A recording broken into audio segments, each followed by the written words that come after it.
Welcome to another Zelda podcast. I'm David Geisler. I am one of your co-hosts today, but today I'm joined with a very special co-host.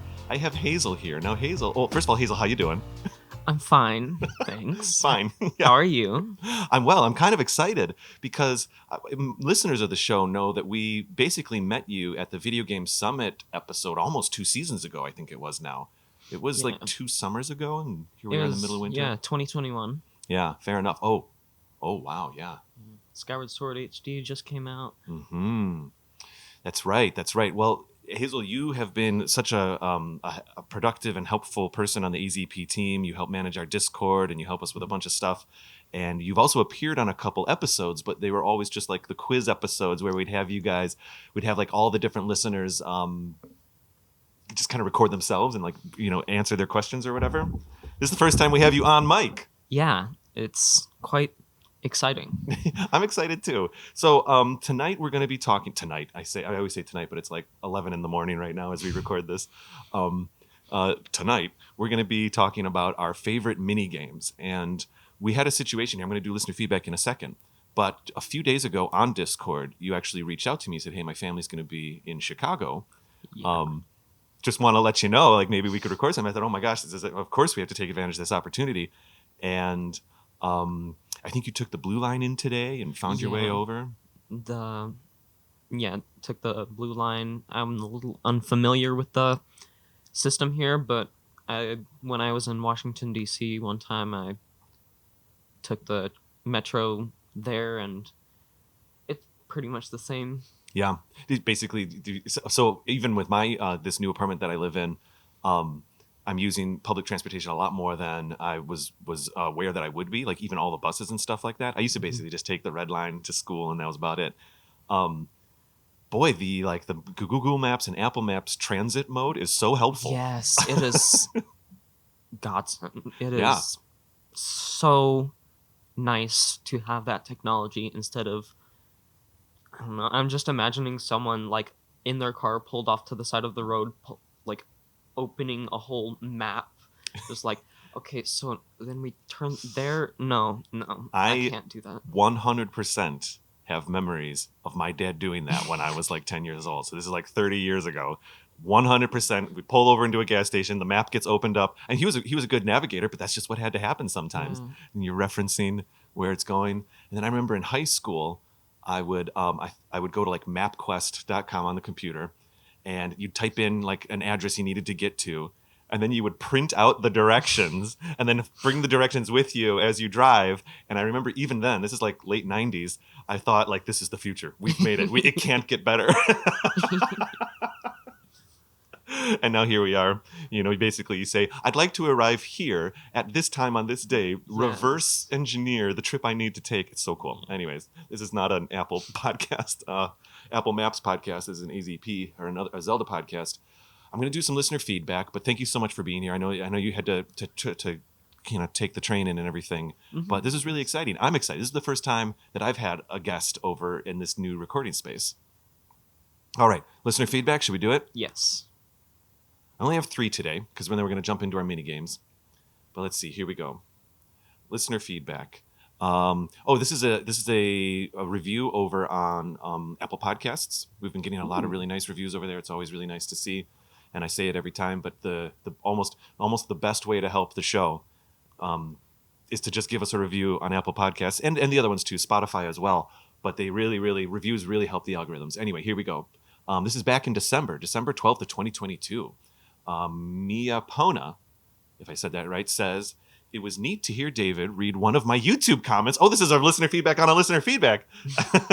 It was neat to hear David read one of my YouTube comments in the listener feedback part of the show. So I got me an AZP t-shirt. Whoa! Thanks, Mia Pona. Let's go. I'm wearing one right now. I have one at home. I want to make more. We've basically just have the logo shirt and we have the Like shirt. But even Celeste and this just happened organically in our last production meeting. Hazel, we were like, all right, it's time. We have to design a few more. I was thinking maybe one. Get the one of the main logo. So the main logo, I think we put them. We have one idea where maybe we put the main logo on the front, And then on the back of the shirt, I hope it's not rude. I hope it's not perceived as being rude, but like maybe on the front it's just really small, says Another Zelda Podcast. On the back it says like okay bye or something like that. And then we had a couple other ideas where maybe we just do the Link Circle logo, and then maybe on the back it says Another Zelda Podcast, and make it kind of like a little more mysterious or whatever. Maybe we could have like one where on the back, I don't know, it would be on the front, but on the back it just says it's a secret to everybody. I love that. And maybe it's just as easy. Here we are. We're doing a T-shirt Just production meeting right now. Yes, AZP in the corner. in the corner, and in the back it's a secret to everybody. So if people see you walking, they're like, "What's that?" That's cool. I'm into this. Well, you've inspired me. I might just go make these. I might just go make these tonight. just one more. Yeah. Gotta put one where on the front is "Ask me about my podcast." That's what I have as my wallpaper. Like my lock screen on my phone. So if someone just looks at my phone, they say, "Ask me about my podcast." That's a deep cut, Hazel. That's a deep cut. I made that wallpaper for our patrons maybe 2-3 years ago, and it was a weird one. I was kind of in a weird mood, and I thought, well, this is kind of meta and strange, and I'll just make a wallpaper that says that. Well, I remember you and I believe like you and Kate were talking about it on the show. Just put it on a T-shirt, say, "Ask me about my podcast." So. And that's what it triggered the wallpaper. Yeah. Now it has to be a T-shirt. That's what's going to happen. I'm going to move this mic just a little bit for you so that when you're looking at me, we can get a little better levels. There we are. Perfect. There we go. All right, cool. Well, okay, me opponent, thank you. So I got myself an AZP T-shirt. I intend to start wearing it more in crowded public places. Cool. I wear mine all over the place. Sometimes when I listen to the podcast, one of the hosts will share a sentiment that describes the same way I feel. It's nice to be reminded that there are people out there who like The Legend of Zelda as much as I do. Amazing enthusiasm and dedication. Well, that's a really sweet one. Thank you, Miapona. Right. I don't know if I've never had an opportunity, Hazel, to actually ask you this, but how did you, like on mic, how did you find the show a couple years back? Well, my first podcast, it was mostly around like COVID and lockdown and stuff. My first podcast, I was really into Pokemon Go, so I looked up Pokemon Go podcast, and what popped up was the GoCast. And so I was listening to that for a while, and eventually I got tired of Pokemon Go, and I was like, I haven't listened to a Zelda podcast at all. So I went on Spotify, looked up Zelda podcast, another Zelda podcast, and I was like, okay, we'll start with the beginning. Just listen. That's cool. I love it. That's great. I got really into it, and then I was like, hey, they're going to Video Game Summit, and then I came up, and then that was special. That was a really cool moment. Meeting you at the show was very cool. Yeah. I was quite nervous and excited. We were too. That was a tough day for us, but I don't want to get into that right now. That was a tough tech day. But anyway, all right. So, I'm not sure how to pronounce this. Mind if I read it? Oh, you're welcome to. Absolutely. No one's ever asked before. I guess Kate and I used to go back and forth. How would you say that screen name? Cthusiast. Yes. I'm into it. Cthusiast Jeff _Jeff. Your tent story reminds me of when I went camping with my brother maybe 15 years ago. It was a clear sky the night before, but I woke up at 4 a.m. in what felt like tornado weather. Everything in my tent was drenched. I was soaked and I was afraid my tent would blow over. So for about an hour, I stood against the wall of my tent to keep it upright. Worst morning ever. Love the show. Keep it up. Yeah. So this was. I think they're referencing that tent story that I had in maybe it was season 3. I think it was. In fact, Breath it was of the Dan Wild versus reality. Game versus reality. Yeah, that was a fun one, and I had a blunder with my tent where I didn't put my rain guard on correctly, which was super embarrassing because I camp all the time. But it was a new tent, and I didn't really. Maybe I was a little over optimistic, but then I definitely had a very wet night of sleeping. And that sounds definitely had an awakening while camping, and those are not pleasant. An awakening meaning like a critter runs by or something? Or? No, just there's water on the ground. Yeah. I have had a critter run over my face one time. That was not pleasant either. Oof. But I don't know what it was, but it had many legs. I've never had, I have had a few of the tent situations where if you don't have it closed right, there was one time I was camping in southern Illinois, and I kind of woke up and they were definitely not on me, but definitely daddy long legs all over the inside of the tent, and it was a smaller tent. That was a little creepy. I didn't love that. Normally, I don't have an issue with critters. There was one time where I was sleeping. It was very clear something large was just outside the tent. But if you're responsible with how you store your food, and if you're not like you don't have open candy bars in your tent, for the most part, you're always pretty safe. I wonder if Link would ever have any trouble with that. Oh, I think about that sometimes. Okay, I have a confession. I wasn't going to talk about this. Sometimes, I can't believe I'm saying this. Sometimes in Breath of the Wild, when I find one of the little like half tents just out there in the wilderness, sometimes there's people there, sometimes there isn't. Sometimes I crouch Link down and I go in it and I just pretend that I'm in, like that I do that it. too. What, you do it too? Yes. Oh, I feel so much better now. I just let my imagination run wild, and I just pretend I'm in there camping. I mean, like, if I saw something like that while I was just walking around, I'd be like, and then I would just crouch down and see what it'd be like in there. Yeah. Oh my! I'm gonna take a screenshot next time and I'm gonna tweet it or something. Wow, that makes me feel really good because I thought it was like a deep. I'm not that I'd be embarrassed about it, but I would just like fully, pretend that I was down in there. Okay. I'd even like make myself a campfire or whatever next to it sometimes. Yeah. Yeah, I've done only like the bush camping thing once or twice, and it's pretty raw, and you definitely want to keep your fire going in those situations. But anyway, we have our final feedback here, and this is from Allison Lyons, who's over on our Patreon page. Well, hello. Yes, Allie joined us for our holiday happy hour video. And I think you were in the second one, weren't you? Yes, I was in the second one. And so you might even recall Allison on the screen. If not, that's perfectly fine, but she was there. So anyways, Allison here says, great episode. And I don't know what episode's about. Oh, shoot, we don't have it in the screenshot. But anyways, great episode. Since Ocarina of Time was my first Zelda game, the Great Deku Tree will always be one of my favorite characters and scenes. Absolutely brain-altering for a young child to hear its wisdom and see its death. Yeah. And then like a sad emoji and a nose-blowing emoji. Also, loved the Patreon banner. So cute and fun. Love being a part of this community. Green heart emoji. Well, Allison, Allison's a bit new to Patreon. She's only been on for a couple months, and she's already been a really active member. And so, in fact, she's probably seeing us right now. So thank you so much, Allison, seeing us on our Patreon video feed. Magical sword. It's a pleasure. Yeah, the magical sword Patreon tier with the video feed. I love the names of those tiers.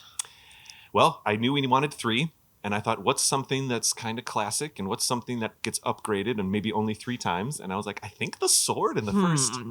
Goddess White Sword, Goddess Long Sword, Master Sword. Those 3, definitely. Yeah, for sure.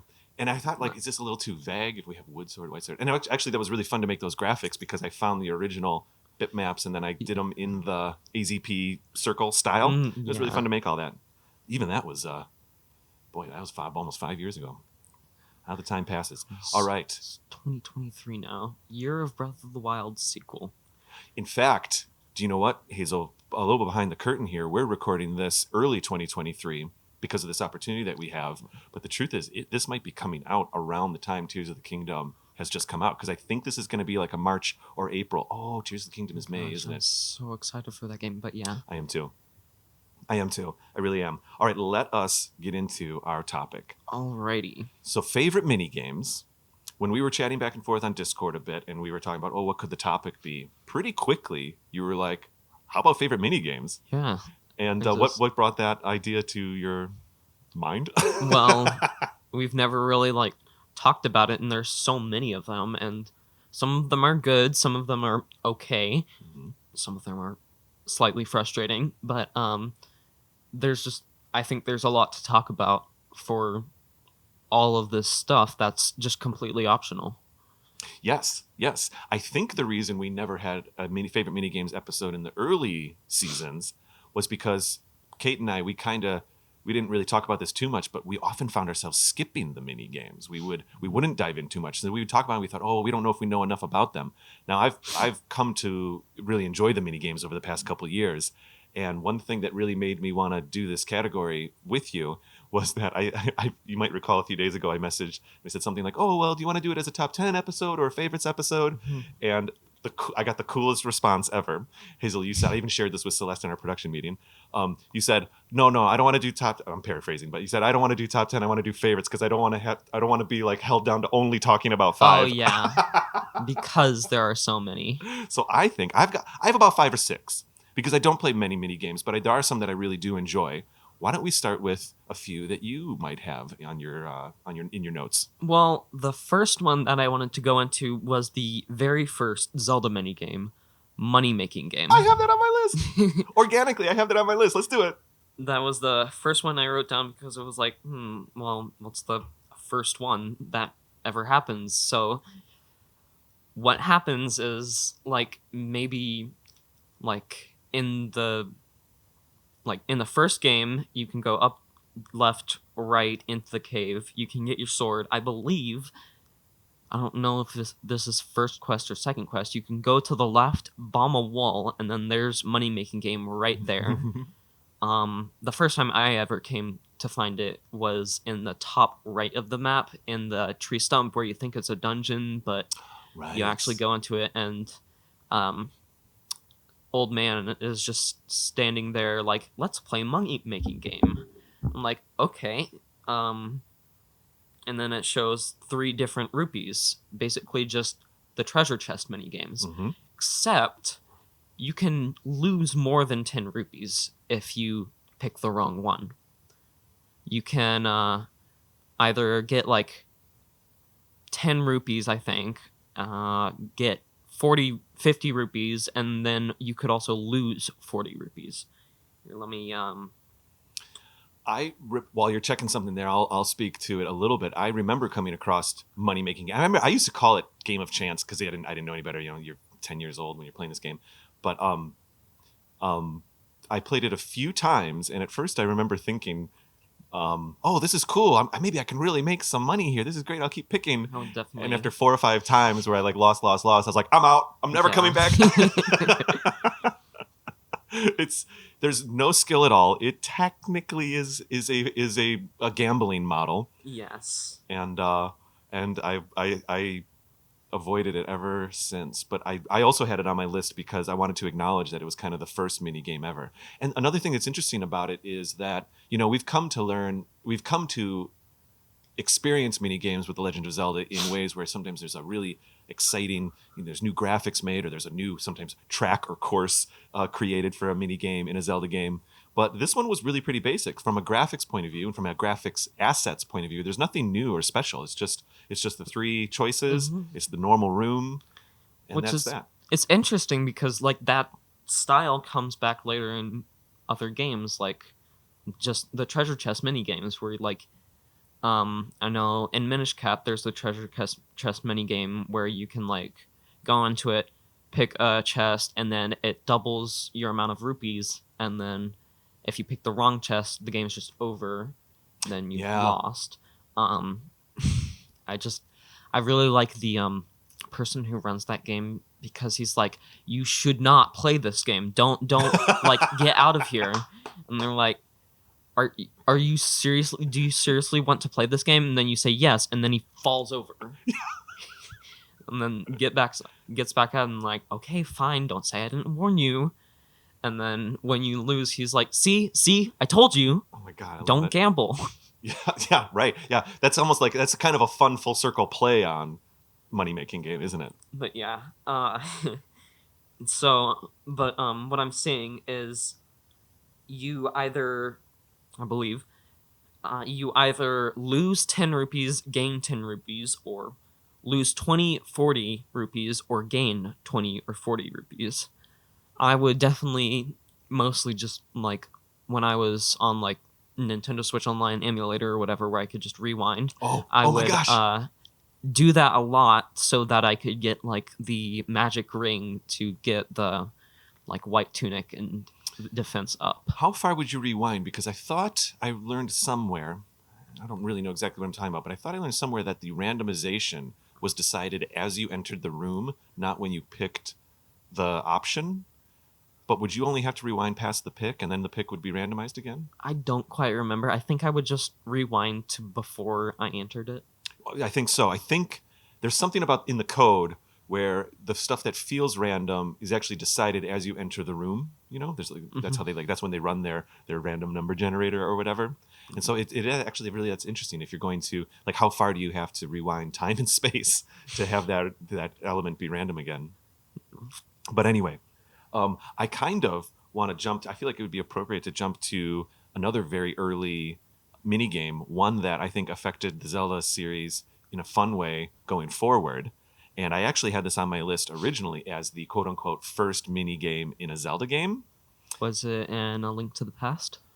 It wasn't, but I stand corrected. There are plenty of mini games in Link to the Past. I'm talking about a game in Link's Awakening, and the error that I'm making right now is because you might recall from my stories, like from the show, I didn't play A Link to the Past until just a couple years ago when Kate and I had to play it for the review episode. So I was thinking Link's Awakening. I always think Link's Awakening predates A Link to the Past. Yeah. What do you think? Link's Awakening. Trendy game. Trendy game's great. I love it. But fishing game. The fishing game. Okay. I got fishing game, and let's talk about it real quick. But I also want to dive back into A Link to the Past then. All right. The reason I wanted to bring up the fishing game is because what I love about it is that the program, and I actually tried before our episode here, I tried to Google the name of the programmer that worked on it. But when you watch or read behind the scenes things about Link's Awakening, this gentleman's name will pop up a lot. And he went on to do some pretty interesting things at Nintendo. So I don't have his name in my memory right now. But the fishing game was created on the side. Like, it wasn't part of the original game, and he just did it as a project, the one programmer. Basically, how Link's Awakening itself started. Yeah, actually, you're right. That's a little kind of Russian doll model there. Yeah, it's like on the project that's on the side at night, then this other engineer goes and codes up more. Pardon me. Goes and codes this little game, and because he was also a fisherman and really liked fishing and worked it into the game. I have more to say about fishing games, but do you have anything to add? Well, I don't really remember how the original was because last time I played it was on the Switch, but it took me a while to actually get the finer points of how to play the game down. Yeah. So I didn't know that I was supposed to let go of the button at certain points. So, like, the big fish would keep getting away. I'm like, come on, I'm trying to get that piece of a heart. Yeah. One of the big differences. I'm so sorry. That's fine. I'm being so unprofessional. I forgot to mute my phone. I'm also apologizing to the listeners. Anyways, some of the differences. So my first interface with this was the original Link's Awakening cartridge, not even the DX. And I remember finding it. You find it pretty quickly there in that village you start off in. And I remember thinking, oh, this is kind of neat. Switch to a side view, which for me at the time was pretty new. I hadn't had much experience with the Adventures of Link yet.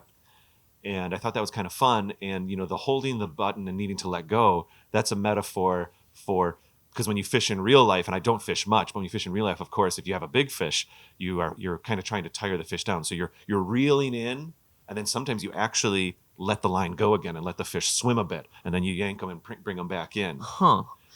And so I think that I think pushing and holding the button is supposed to kind of be a metaphor for that. I know. That's never how I've fished, though. I don't know. Whenever I've fished, I've just, like, cast it out, and then whenever I've got a hook, I would jerk it to, like, hook the fish, and then I'd keep jerking it while I was reeling it in. So no, you're absolutely right. And for a fish, let's just say fish under 12 inches long or something, that's pretty much the way to do it. But when people are fishing and they're working with, you talk about like the deep sea fishing or whatever, but fishing for real, there's a little bit of give and play to keep, because if the fish is really strong and your line is too tight, the line can snap. And I think that's kind of what happens in the Link's Awakening fishing game too. So there's actually a lot more going on there, even though it's simple. It's a simple, are you reeling in or not? I think you can kind of push left and right to kind of pull and kind of change the angle of your line. But it's actually kind of a really simple way, but also fairly accurate version of fishing in a simple game.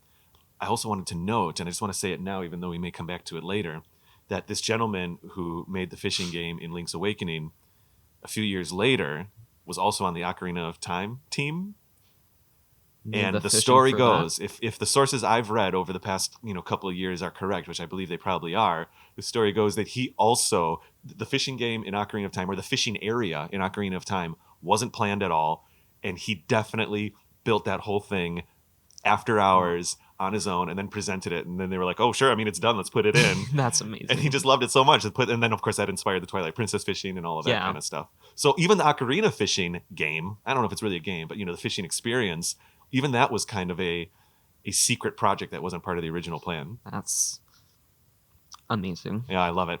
I love it. So let's go back to A Link to the Past. Maybe do you have anything for that? I don't have as much. I don't have as much experience with it. Well, the first one that I thought of, which I don't think was really mentioned in the wiki that I looked up in, but the first one that I thought of was the one where you have to rush through a little maze in a certain time to get a piece of heart. And I Oh yeah. believe you have to get to it. This might be in a different section of the map, but I believe you have to get through to it by going into a house where this person is mad at his brother, so he sealed off the door to his bedroom, and then you have to blow it up with a bomb, and then you go out the other brother's door, and then you talk to the person and like get to the end before the time runs out. You're one. I completely remember this. Actually, I remember this as being a little bit of a standout moment in the game when I played it. But yeah, And I think then you have to also basically you can kind of move around the maze a little bit, but you can't really get to the end until until you you get get the Pegasus Pegasus boots. boots. Yeah, exactly. Yeah. Yeah. It's I tried it so many times before I got the Pegasus boots, and I was like, oh, so close, so close. Nope, I can't. And that's the Can't do thing. it. They make you feel like you could maybe do it. It's close Yeah, enough. So, sometimes in a Zelda game, you have an obstacle in front of you, and it's very obvious that you may not be equipped with the thing you need. But that one is one of those where you kind of feel like, I don't know, maybe I just cut that corner. If I can get that corner a little faster, yeah. maybe I can make it. But I mean, there might be a way for you to be able to do it without the Pegasus boots, but I never found it. But once you do, they're like, okay, I think I'm gonna go back to that now because now I can actually run really fast, Totally. and then get the piece of the heart. Yeah, I did the exact same thing. Exact same thing. I remember that. I remember that space. I came across it early in the game. It's like just south of Kakariko, isn't it? Yeah, maybe south, maybe a little east, but yeah, you're absolutely right. Um, well, let's see. We have enough time probably to do one more, and then we'll go to break, and then we'll do the rest. We'll do a bunch of them, and then I also have a few tweets from listeners that tweeted us just before we started recording. I'm wondering if do you have a standout one you'd like to talk to before we go to break? I don't have any in particular. Mm-hmm. I have a few that I'm thinking of. We could go to Ocarina of Time if you want. Yes, let's. The first thing that pops into my head is Bonchu bowling.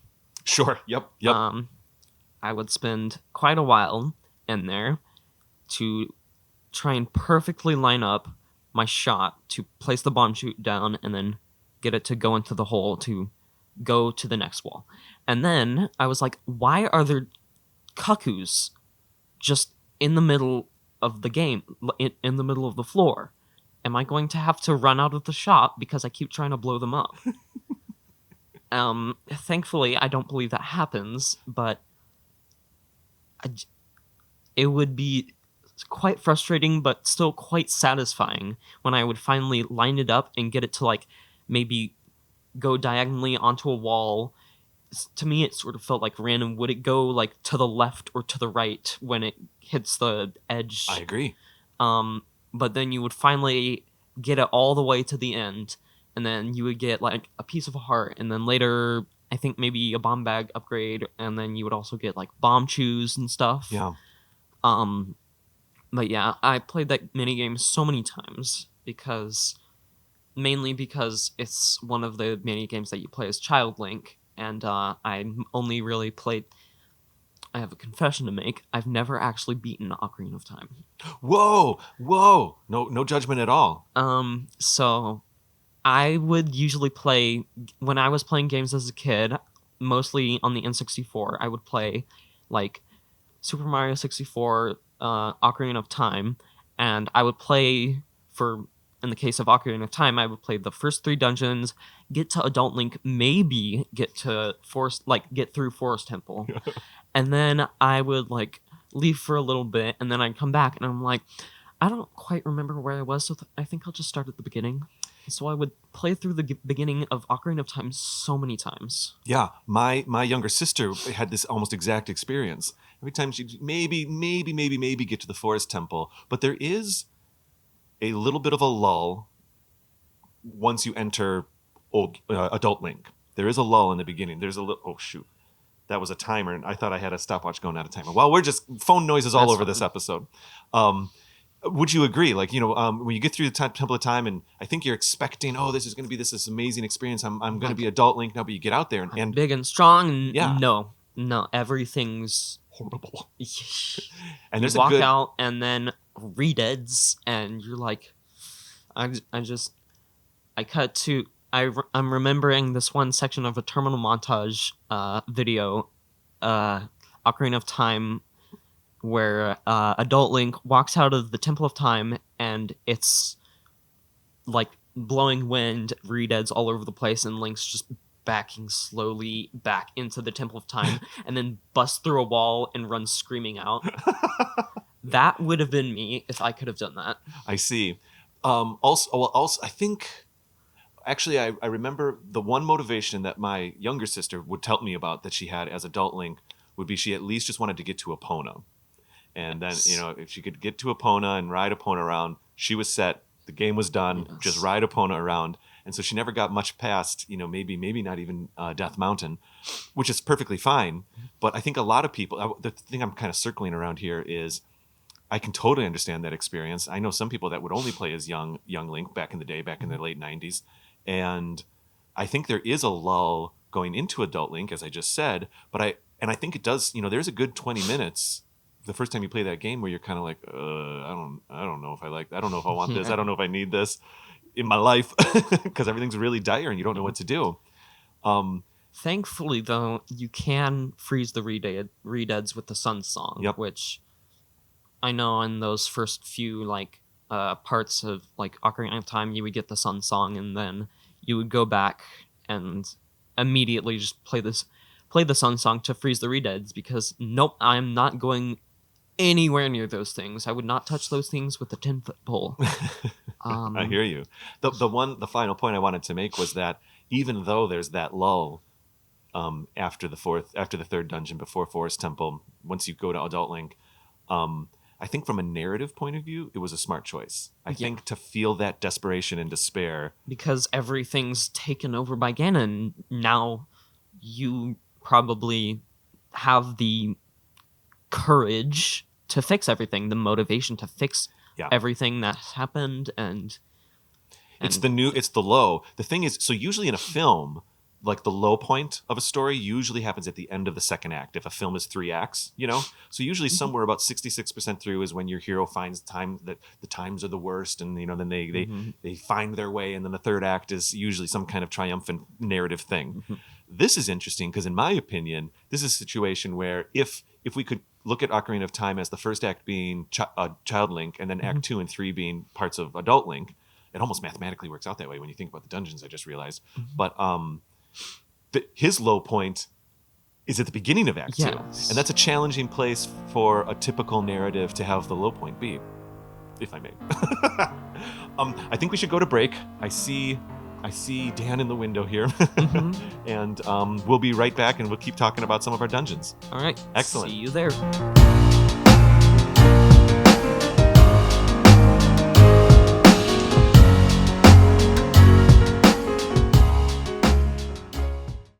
It's the first day of school, and I'm walking around downtown Chicago with hundreds of other students. Everyone's getting back from summer break, and you can tell that they're happy to see each other after a couple months. For me, however, it's been a little longer. Hi, I'm David, and I want to introduce you to Returning Student, a documentary podcast that I've been making about my return to a college that I left 20 years ago. I'm back in the same city, at the same school, the same student ID number. Everything else feels completely different. My fellow classmates are literally half my age. My professors work in my industry. Sometimes I wonder why I've come back at all. But then I get the opportunity to sit down with one of my professors and have a conversation with them, which usually yields a little bit of wisdom. You can find the show on all major podcast providers, as well as our website, returningstudentpodcast.com. A lot has changed over the past 2 decades. Hello there, listeners. David here.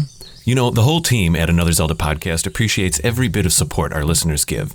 And if you'd like to enjoy some extra content, we invite you to consider becoming a patron through our Patreon page. Sword members get a thank you on our website, as well as monthly digital wallpapers for all your devices, and the opportunity to participate in an annual meetup on Discord with the AZP team. White Sword members will get everything the Sword tier gets, and also they'll get access to episodes a week early, as well as bonus episodes that we record specifically for Patreon.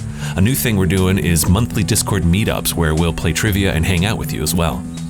Lastly, and this is our most popular tier, actually, the Magical Sword level, which includes, of course, everything from the previous 2 levels, but also gives supporters access to behind-the-scenes videos that we produce and behind-the-scenes extended video versions of every episode. Thank you so much for your time. Let's get back to the show. And if you're already on Patreon, we are so grateful that you're helping us keep Another Zelda Podcast vibrant.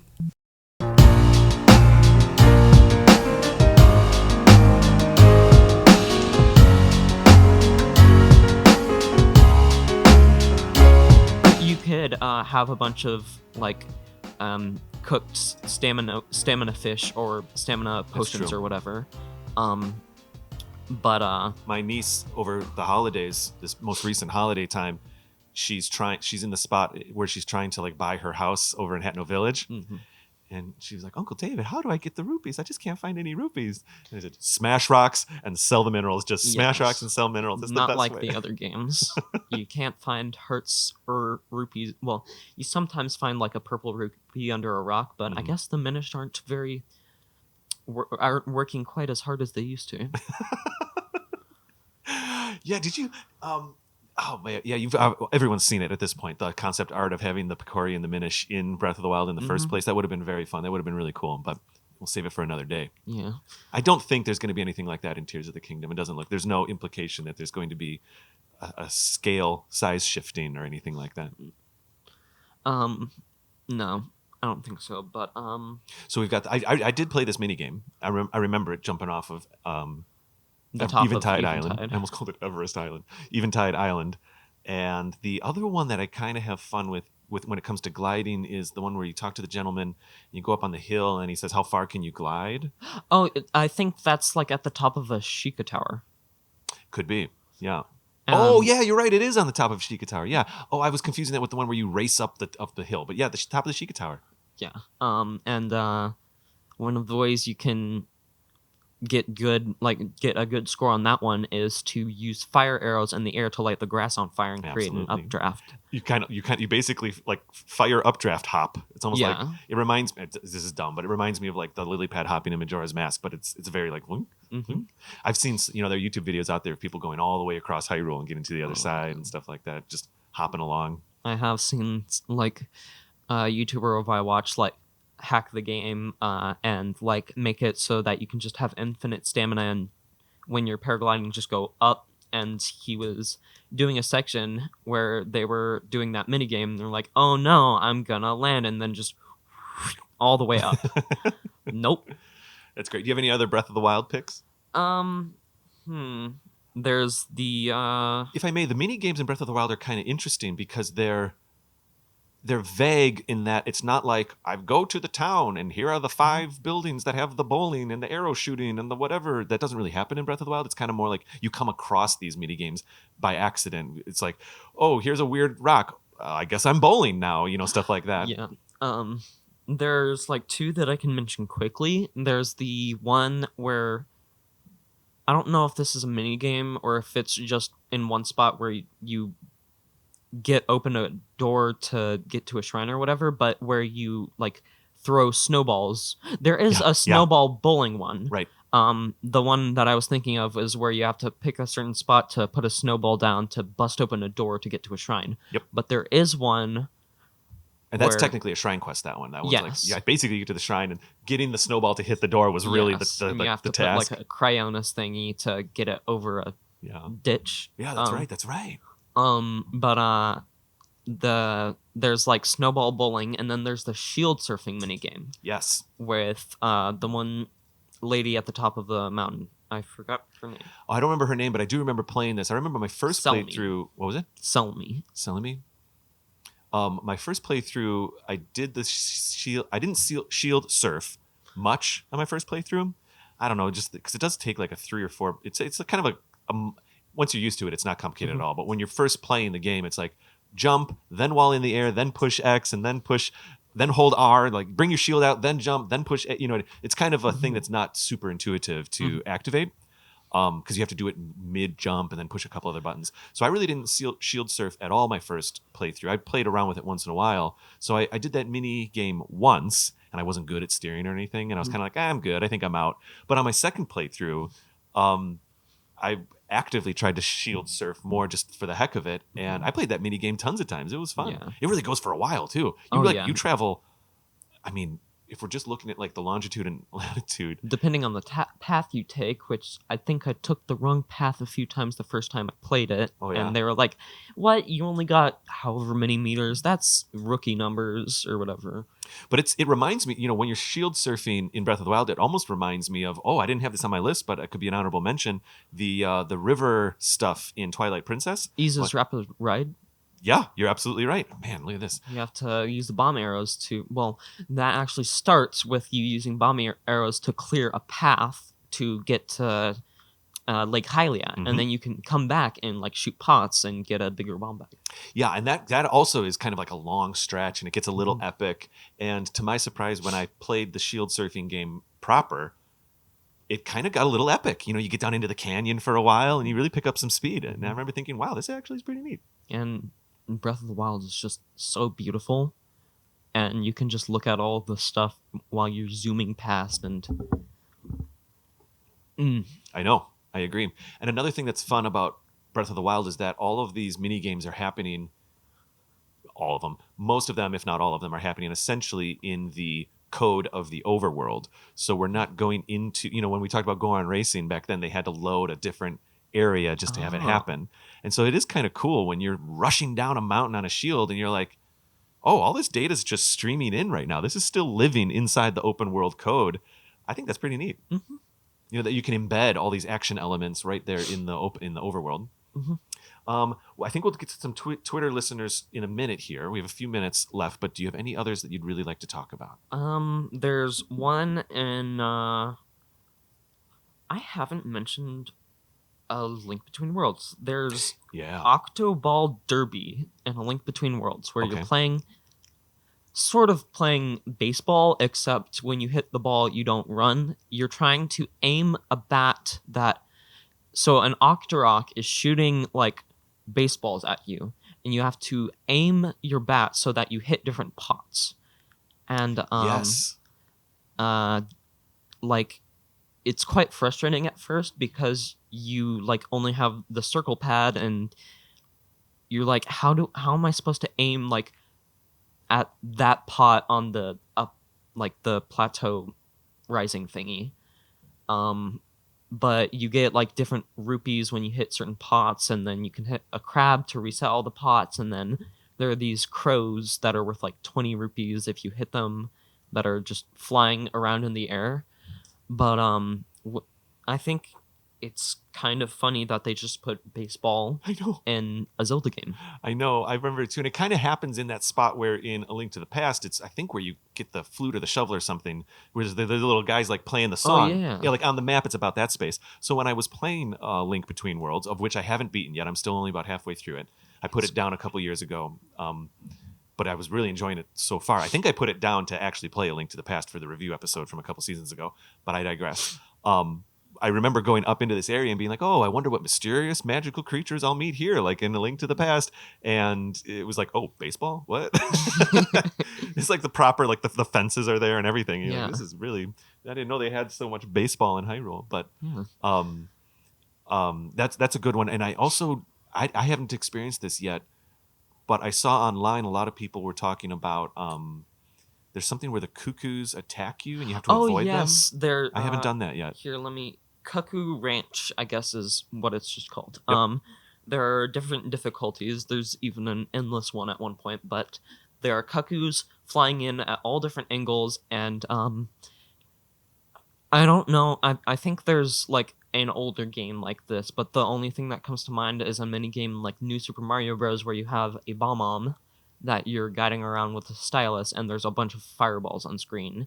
And you're basically dodging. Yeah? Yes, you're Staying out dodging the all way. of them, and That's like some of those side-scrolling shooters that get pretty intense. Sometimes half the mechanics is what you're shooting, but half the time it's more about like Yeah. dodging the things coming at you. Maybe it's something a little bit like that. yeah, and sometimes in this one, especially in the harder levels, there's just this giant cuckoo that comes flying in, and so that one's quite difficult to avoid if you're caught between two other just normal-sized cuckoos. I'm gonna have to keep an eye out for that one when I inevitably dive back into A Link Between Worlds. But yeah, and then there's, I think, yeah, there's one more where it's basically an enemy rush, treacherous tower Okay. in Link Between Worlds. That you go through and you fight a bunch of enemies, go to the next floor, fight a bunch of enemies. But the main reason I wanted to talk about it is because you are able to upgrade the two items that you aren't able to upgrade with like the Mother Mai Mai thingy. If you find her Mai Mai's, Okay. they are the lamp and the net. Really, you can upgrade the Yes. net. Yes, the super lamp and the super net. Well, a lamp makes sense. Probably just gives you more light. Probably increases the radius of the light, and the net, what it can catch, probably gets bigger. Is that how it works? Well, it does more damage. Which is, that's exactly how you upgrade a net. I get it. Yeah. All right, let's see. The super lamp, it says, well, okay, this doesn't really have much on the wiki. The super net is obtained after Link has acquired the net and successfully completes the treacherous tower's advanced level a second time. Like the normal net, it can be used to catch items and put them in bottles. However, it deals 8 times the damage of the regular net. Yep. And the super lamp is just okay. Yeah, but No, the you're fine, super you're fine. lamp actually does more damage than the normal lamp as well. And I just think it's because like I kept trying to upgrade those two. And, like I want to see what they are, and you can't upgrade them. But there's actually a way to upgrade them, which I think is really cool. That is cool. I was on my phone there for a second because I decided, I have Twitter up on my computer, but it's a bit far away for me to read. So I pulled up some of our mentions here on my phone. And if you don't mind, I'd like to maybe go through a couple. So what we did is literally just an hour before we recorded, I said something, I put a tweet out, said, hey, we're recording a favorite mini game episode in about an hour. Any shout outs? And we got a few, about 5-6 replies here. Let's see what people had to say. All right. So first of all, the first one here is actually Ryan Kuhn, who produces a 6-5 show called Brothers in Law. And of course, he's been on another Zelda podcast a number of times. Yeah. He says, found this the other night. Golf in Breath of the Wild it's only one course, but was fun and tricky as you do it with stasis. Yes. Have you heard about this? I haven't. I believe it's probably a big boulder, and you're probably like shooting it down a canyon. Yeah, you have to use stasis and hit it with like a hammer or something. I believe I came across this. I can't quite recall it, but I don't know. The first thing that comes to mind that I can think of clearly is the shrine, where you have to hit the boulder into the hole. It's like the shooting range version, the golfing range version. Yes, and I played that thing so many times because then there's another thing after you do the normal thing to get another like chest or whatever. I played that game so many times just because like I'm a completionist. I want to get everything, and it took so many broken items for me to finally get that one chest. Because do you have to launch further than the normal hole or something to get that chest? I kind of remember this. You go to a different area in the shrine. Oh, is that what it was? Yeah. That's not like the golfing mini game, but the like the mechanics are basically the same. Yeah, I like that. We got one from Alyssa Perkins here, who was also on the show. She hasn't been on the show for a long time, but you might recall she was in I think her most recent episode was Most Bothersome Baddies from like season 3. She lives here in Chicago, and she said, there are a lot of recurring mini games in the series. Of those, my favorites are target shooting, fishing, and digging games. I especially love the Goron target range in Spirit Tracks. I have not played Spirit Tracks yet. I'm going to have to keep an eye out for that. It's fun once you get the hang of it, It's also a great way to make money in that game. Fair enough. I was going to bring up a shooting gallery one and Phantom Hourglass, which is the other DS game. Yeah. Which I play a lot because it's the best way I've found to get like ship parts in the game. Oh wow, interesting. Ship parts in Phantom Hourglass, they let you upgrade your ship to get like more stamina, aka hearts, and they also make you like look cool, I guess. Yeah, I remember I started finally getting some of like my like kind of steampunky looking parts, and I was like, oh man, my boat looks awesome. My ship looks awesome. We got another one from Caleb Webb here. And Caleb says, the baseball mini game in A Link Between Worlds. Hey, it's a modern favorite, but can't not shout out the original NES gambling game. Oh, hey, we talked about that one too. Money making game. I'd lose all my rupees in that game so often. Link had a gambling addiction. Would you like me to read the next one? I mean, sure, you're more than welcome to. I love this. So that'll be Nathan right here.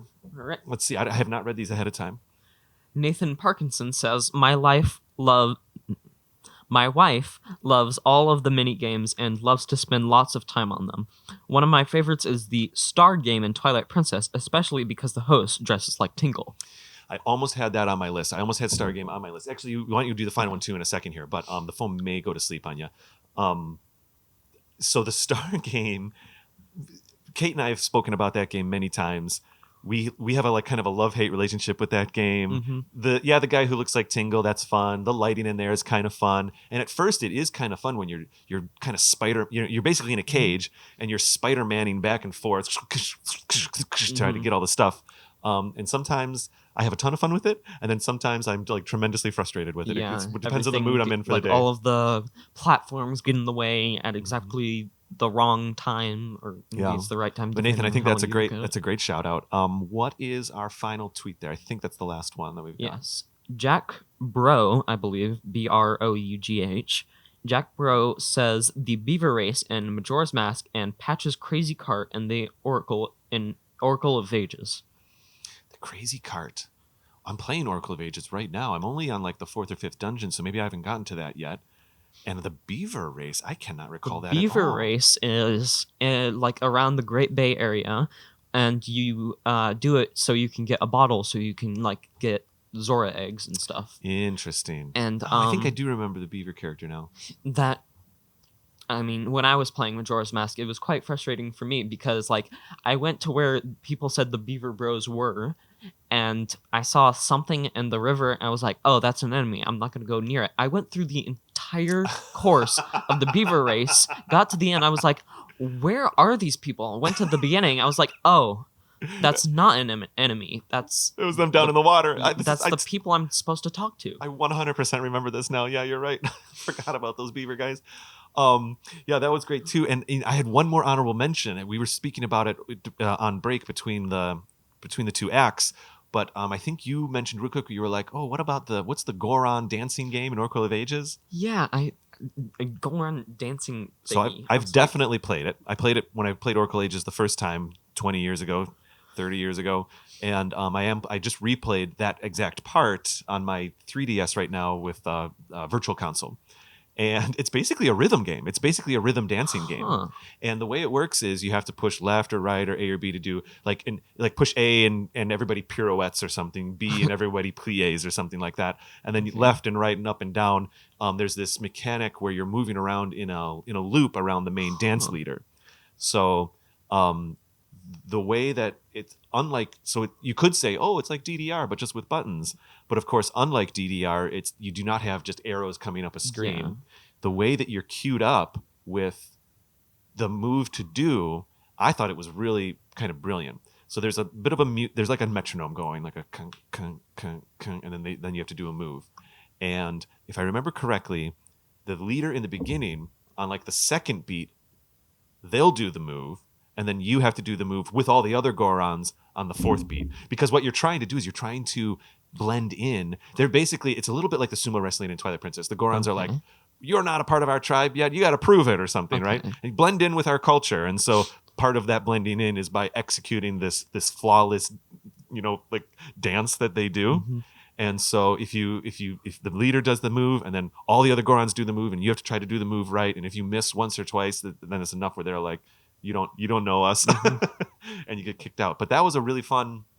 I remember that being kind of a fun mini game. It can be a little excruciating because if you don't get because you actually do have to use rhythm to play it. You have to feel the beat and feel the rhythm and push the buttons in the right time. There is not an on-screen indicator of when to push something, is what I'm trying to say. You know what I mean? The only indicator is that this one NPC is like doing a move, and you're like, okay, that's the move I'm gonna do in 2 beats.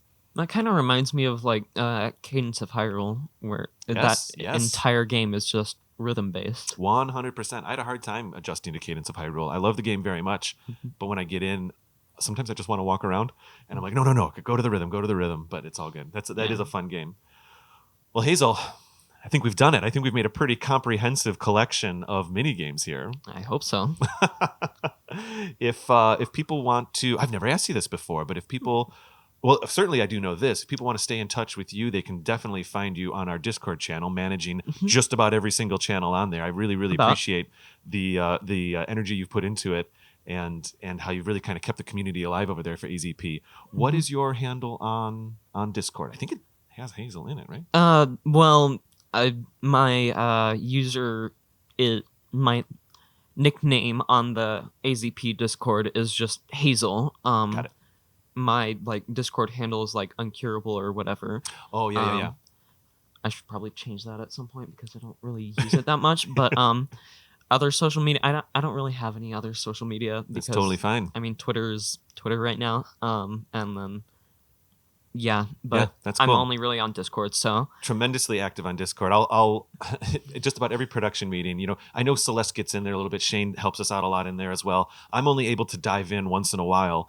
And just about every production meeting I have with Celeste, she's like, well, did you see actually Hazel did this and Hazel's taking care of this and Hazel did that? And I'm just so grateful for how you've kind of contributed to this AZP family, and it's really, really great. And I'm also really grateful that you were able to be in Chicago this weekend. This is really cool. This is like my first non-quiz episode, like first full like podcast episode that I'm doing, and it's sitting at the mics and talking about Zelda. Yep, it's nice. It's been really cool. It certainly is. It was a bit of a surprise and an absolute pleasure. Thank you for taking the blue line in and coming here. If people want to find me, I'm at Raptor Paint on Twitter and Instagram. The show is at Another Zelda Pod on Twitter, at Another Zelda Podcast on Instagram. You can just go to our website, anotherzeldapodcast.com. We have links to all the things and the places and the whatnots. Just Google it. Yeah, or you can just Google it. I have done that, and basically all the things show up. Another Zelda Podcast. It's a pretty Googleable podcast title. Well, I guess there it is. Hazel, thank you so much. If you're ever back in the city, certainly let me know. And this was a real treat, and I really appreciate it. Oh, how do I set you up? So I guess the next time you're in the city, we'll get together and record then, and I look forward to it. Okay, bye. There it is.